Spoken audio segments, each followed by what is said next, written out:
Hello captains, it's me TONIK TZW, and hot off the press we've got news that fleet battles are probably going to be introduced in the game very soon. This image comes from World of Warships Legends' own social media channels, so it hasn't come from somebody like a super tester. It isn't a leak, it has been published by themselves.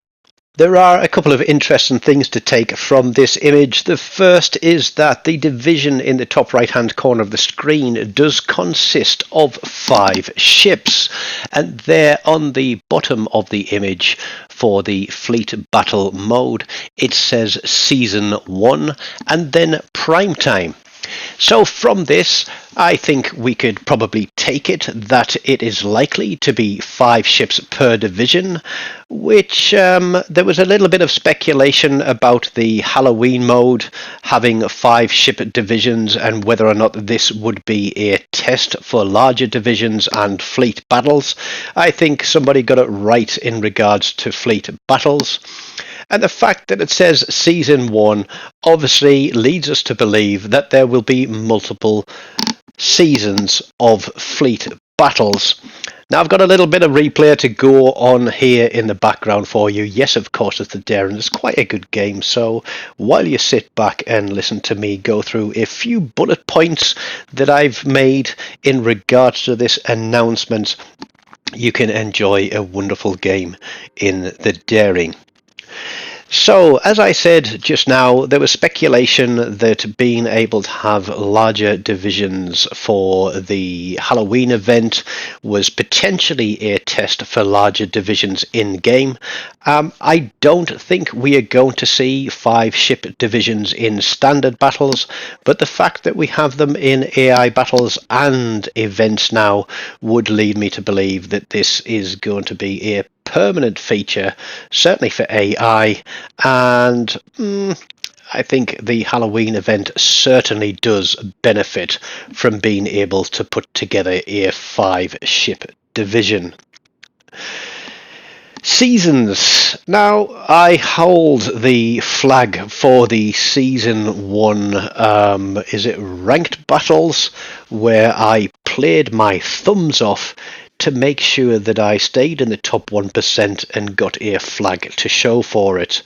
Why I was so stupid and naive to think that would mean anything to anybody but myself, I don't know. But if there are going to be seasons, there's obviously going to be rewards, and I imagine we're going to see rewards along the lines of what we already see in Ranked and Arena. And to be frank, not many of them are worth it really, are they? Rewards, I think, used to be a lot better for those events than they are currently. But I've no doubt that we'll see something like a flag or an emblem for each season, or certainly for the first season we'll see a flag saying that you were fleet champions. Or that we will see an emblem for each season that somebody takes part in and probably makes a certain level of progression through.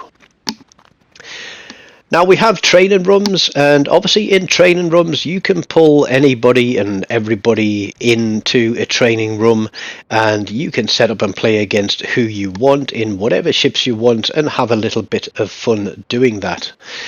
Now, the fact that we are seeing seasons of fleet battles, it raises the question of whether or not this is going to be a case of a fleet challenging a fleet and fighting against them outright, or whether it is going to be fleets that are queued and chosen at random to fight against each other.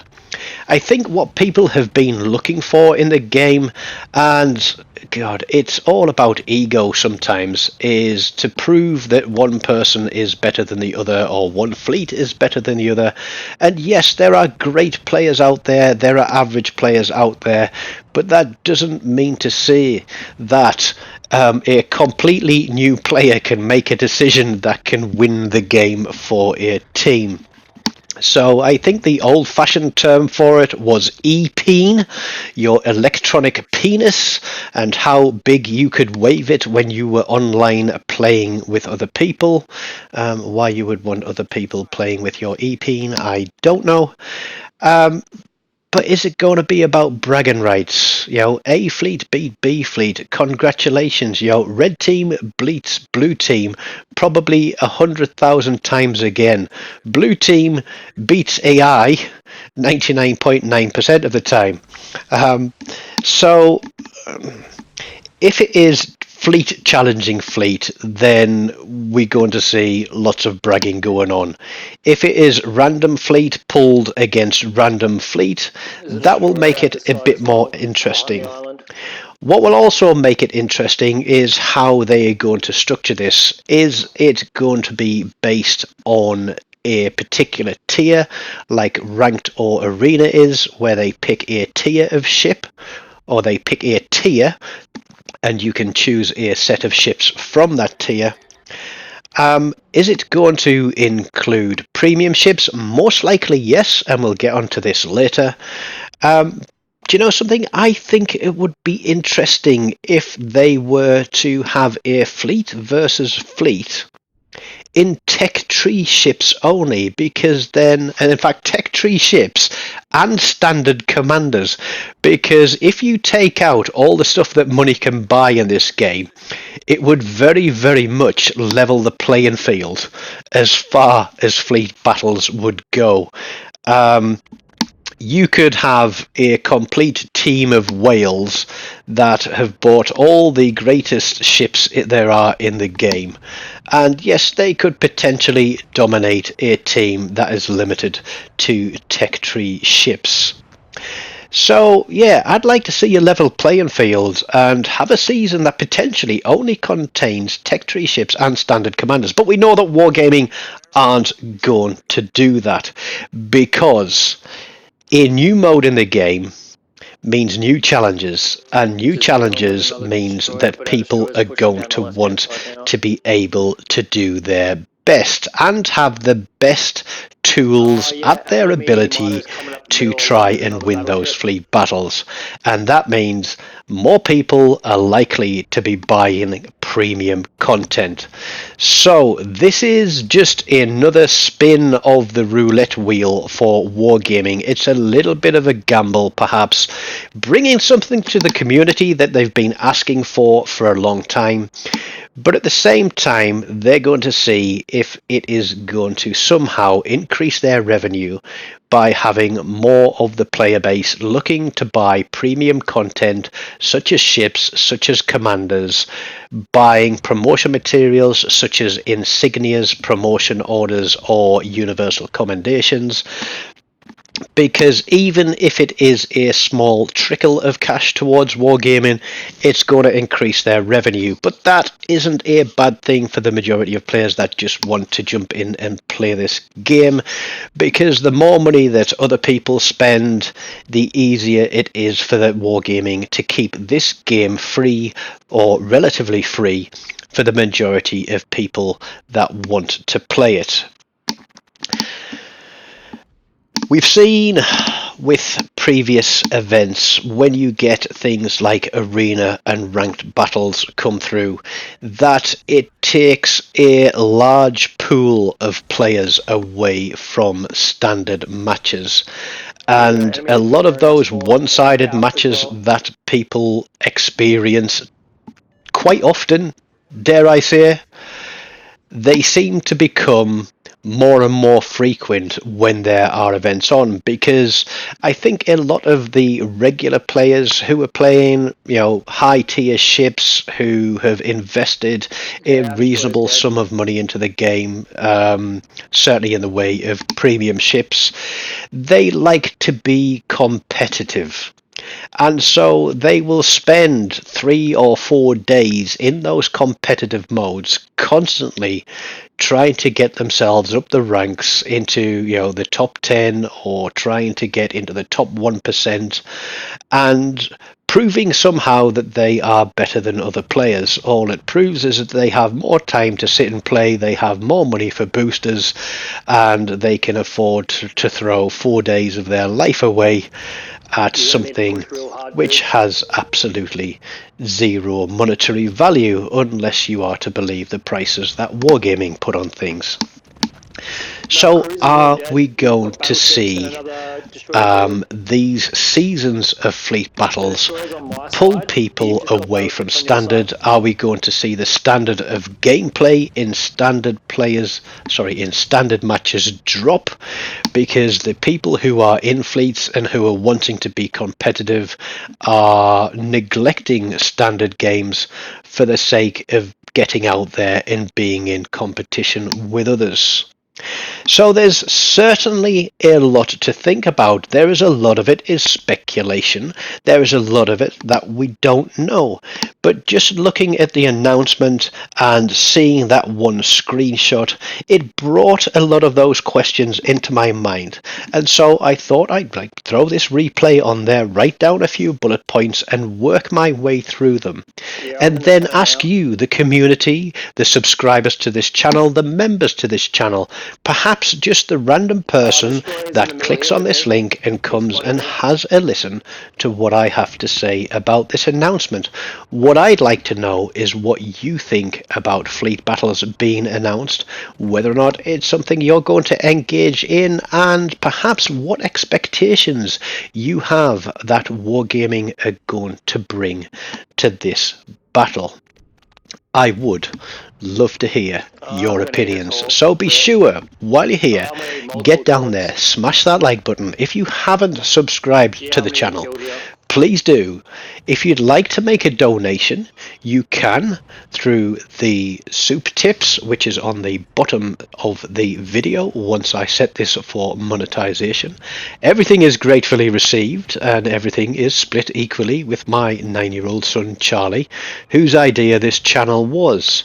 Now, I am a fleet commander and there are some very good players in my fleet. There are quite a few new players in my fleet, and I have told them that if fleet battles does come along, it's not something that really is of interest to me, because I've got things going on in my life that may take time away from World of Warship Legends and actually help me to improve my career. But that is something that is on the simmer, on the back burner at the moment, and is going to take time to see if it comes to fruition. But I've told the guys that if they want to put together teams and jump into fleet battles and have a go and see what it's like, then they're more than welcome to. You know, I don't think there's any such thing as tarnishing a fleet's name by doing poorly in fleet battles. Thank you, Montana, I think it was, for dropping a salvo on that guy, because there are 2 other battleships out there that are trying to cladder me at the same time. But yeah, like I said, I thought you might enjoy this game being played through as we discuss this fleet battles announcement. Now, what I will say is I expect that with the current campaign coming to a close in a week's time, that the live stream and announcements and patch notes that they normally make on the Thursday before the new campaign begins is likely to be the time that they announce a little bit more about fleet battles. So if you don't subscribe to the official World of Warships Legends YouTube, they do quite often do live streams, and the last Thursday of a campaign is when they do a live stream and discuss the upcoming campaign. It's normally at around 4 p.m. UK time, so if you have got the time to sit and watch those, it is well worth sitting down and watching the guys play and talking about what they are bringing to the game in the next campaign. They've already teased the new ship, and I can't remember what the name of it was, but it was one of the ships. It was the Japanese battleship that was out for rental for 1,000 doubloons for testing purposes, and I believe there is another British ship that was in that test as well, which is either going to be the next campaign ship, or there is also a speculation that it will be a doubloons purchase. We're going to fire our guns, but this torpedo is going to end the game here with a flood and with a volley of a 21 gun salute onto that guy. He is going to disappear, and that is game over. So there is a marvellous game in the Darien with a breakdown of fleet battles and 194,500 damage with 3 kills, a high caliber and a witherer. Not a bad game at all, considering we had a lot of ships on our side of the map there. But as I said, don't forget, smash the like button, leave me a comment, give me your thoughts on what you expect or hope to see coming from Fleet Battles. If you haven't subscribed, please do, and help me keep rising up the ranks in the fleet and within World of Warships Legends and YouTube by telling your friends and getting them to come along and subscribe too. Until next time, have a great weekend, take care of yourselves, and goodbye.